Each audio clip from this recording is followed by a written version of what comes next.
The last normal moments of Galveston didn't feel like the last moments of anything. People talked, children slept, lights burned inside homes, and beyond the shoreline, something enormous was moving toward them. They couldn't see it. They couldn't stop it. And when the water finally arrived, there was almost nowhere left to hide. At the dawn of the 20th century, Galveston, Texas, was a symbol of absolute confidence. Known as the Wall Street of the South, this thriving port city of 38,000 residents stood as the crown jewel of Gulf Coast commerce. Every year, some 2,600 ships filled its harbor, carrying massive shipments of cotton, oil, and general merchandise along a vast network of rail lines.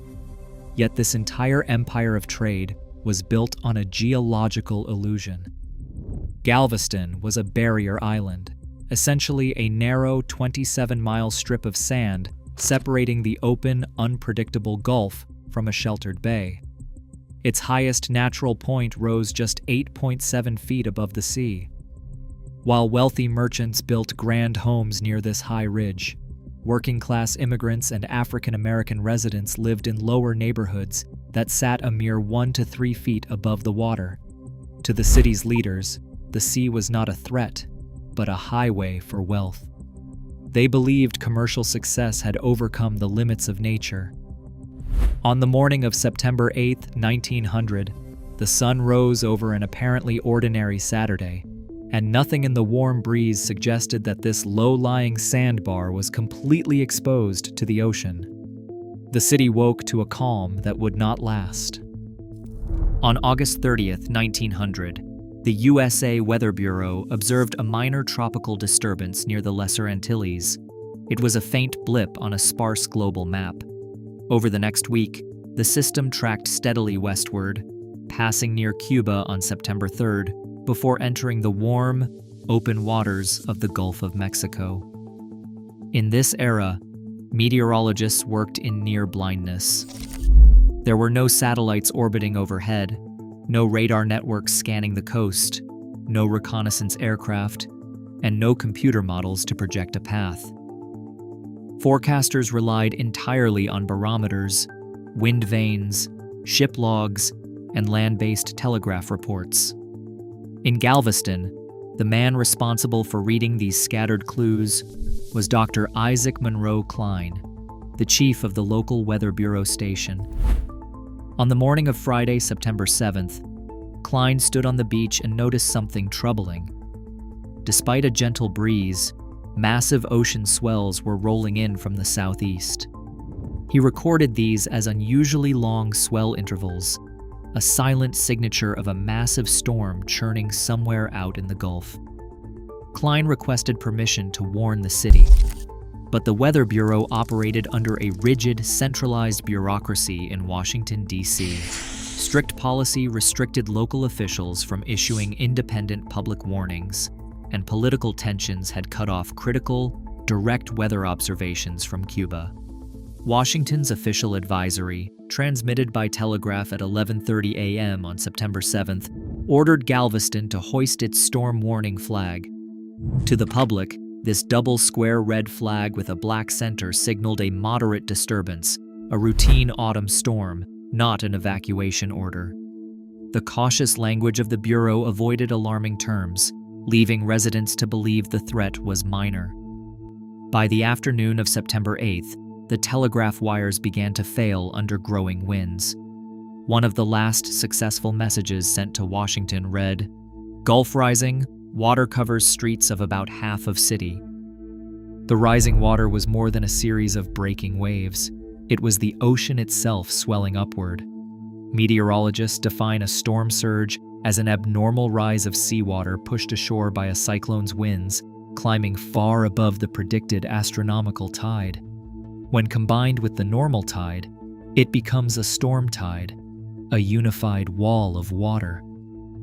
In the shallow, gently sloping basin of the Gulf of Mexico, the physical terrain worked against the island. The incoming winds acted like a massive plow, stacking the sea higher and higher as it approached the coast, with no low-lying trenches to absorb the volume. Galveston's highest natural ground stood at exactly 8.7 feet above mean sea level. On the evening of September 8th, the storm surge reached a recorded high water mark of 15.7 feet. The sea was 7 feet higher than the island's highest ridge. The low-lying neighborhoods where families lived were instantly submerged under more than 10 feet of salt water. Modern meteorologists reconstruct this storm as a Category 4 hurricane. They estimate its sustained winds reached between 130 and 145 miles per hour as it made landfall. But in 1900, measuring these extremes was scientifically impossible. The Weather Bureau's Cup anemometer, a fragile instrument spinning atop the local office, recorded a wind speed of roughly 100 miles per hour before the mounting was torn apart by the gale near 6:15 in the evening. Because the eye of the hurricane made landfall southwest of the city, Galveston was spared the absolute lowest pressure of the storm's center. Both the atmospheric pressure and the state of the seas had deteriorated rapidly throughout the day. The station's mercurial barometer registered 28.53 inches of mercury, about 967 millibars, before observations stopped. Modern models suggest the actual central pressure of the eye was much lower, near 931 millibars. Yet the wind itself was the physical mechanism driving the surge, converting raw atmospheric energy into hydraulic force and pushing the Gulf over the sandbar. By mid-afternoon on September 8th, the boundary between the sea and the city vanished.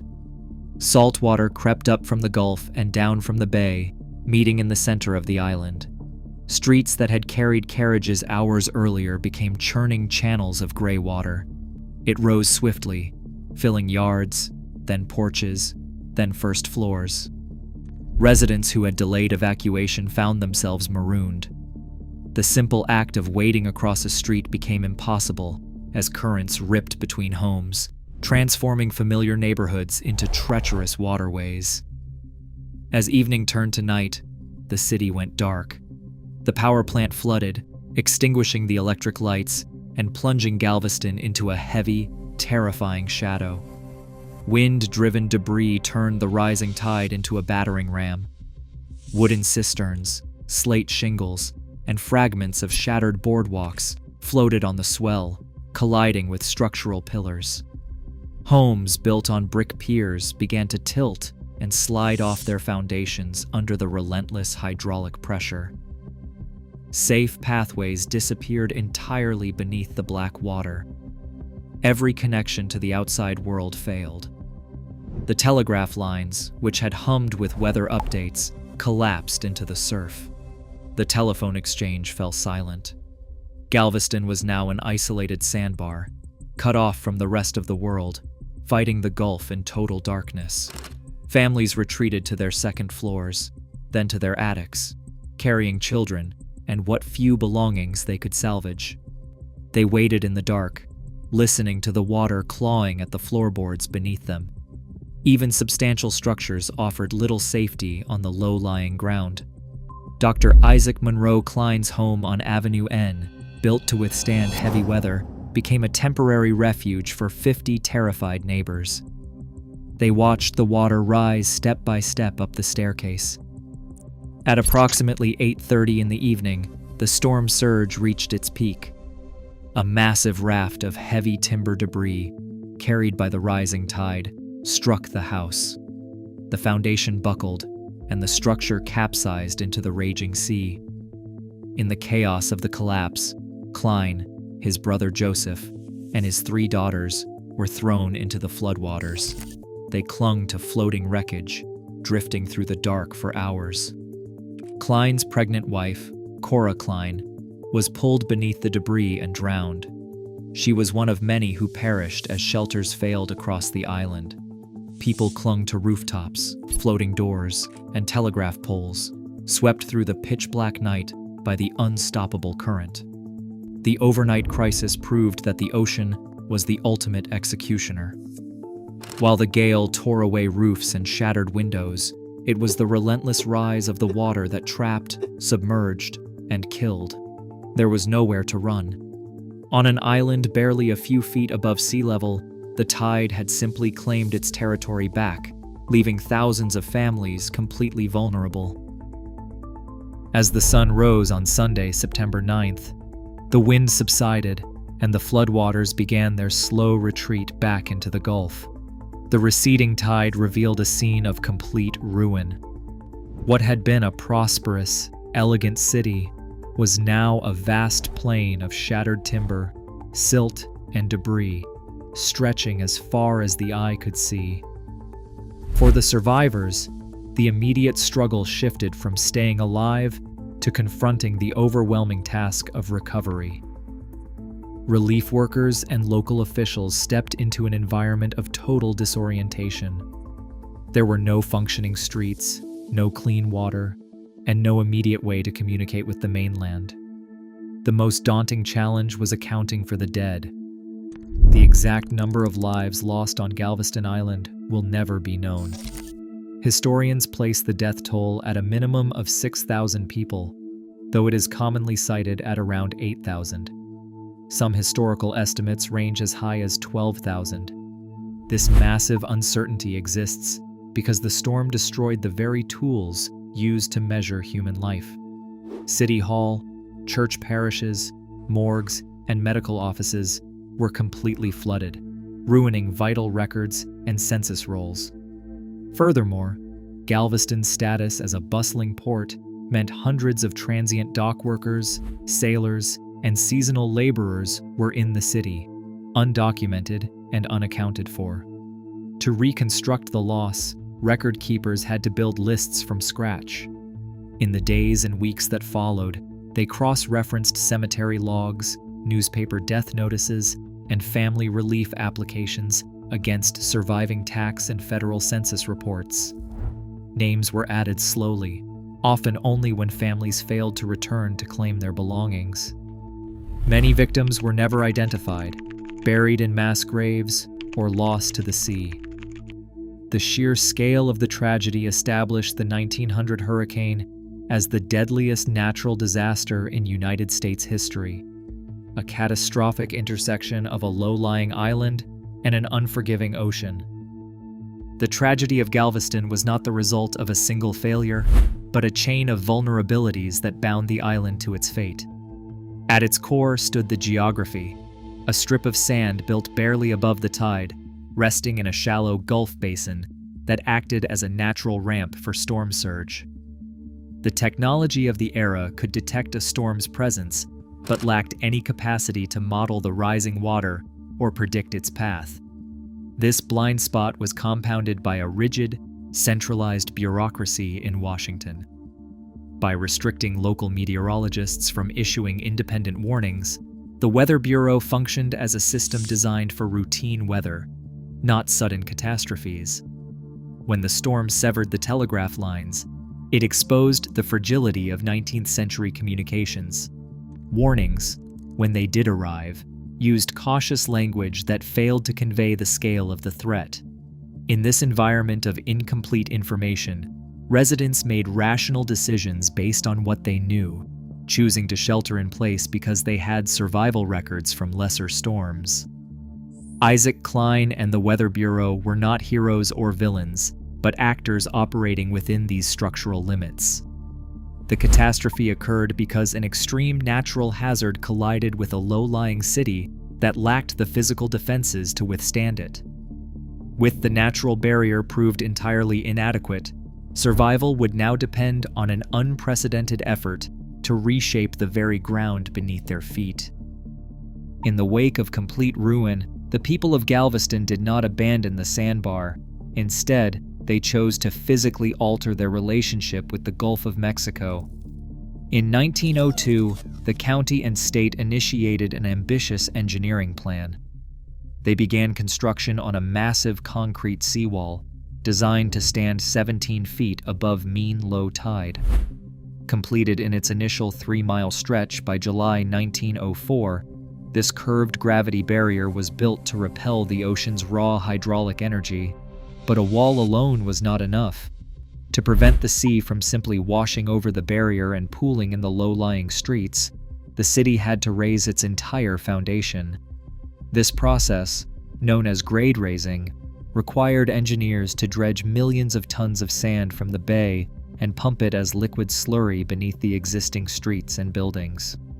Between 1904 and the late 1920s, workers systematically raised over 2,000 buildings, including heavy brick churches and private homes, using hand-turned jack screws.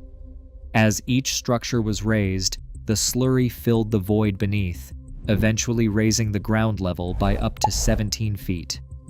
Streets, water mains, sewers, and streetcar lines were rebuilt on this newly raised ground. This physical transformation required major financial and political adjustments. Galveston County issued $1.5 million in bonds, while the state authorized another $2 million, managed by a newly centralized commission government. Property owners bore the personal costs of lifting their own homes. The defenses worked. When another major hurricane struck in 1915, only 11 people died. Yet the disaster had already shifted the economic trajectory of the region. Wary of future risks, investors moved their capital 50 miles inland to Houston, where the dredging of a deep ship channel soon established a new, safer commercial center. Galveston survived, but its reign as the dominant port of the Gulf was over. It remained a coastal city with permanent exposure, possessing no absolute safety. The storm lasted hours. The consequences lasted generations. Galveston became a warning written in water about what happens when a city stands lower than the storm coming for it. Today, as rising seas and warming waters intensify, the threat to our coastlines has never been more urgent. Galveston's legacy is not a relic of the past, but a quiet warning for our future. We continue to build at the ocean's edge, trusting concrete to hold back the tide. But nature eventually claims its space. What do you think? Let us know in the comments.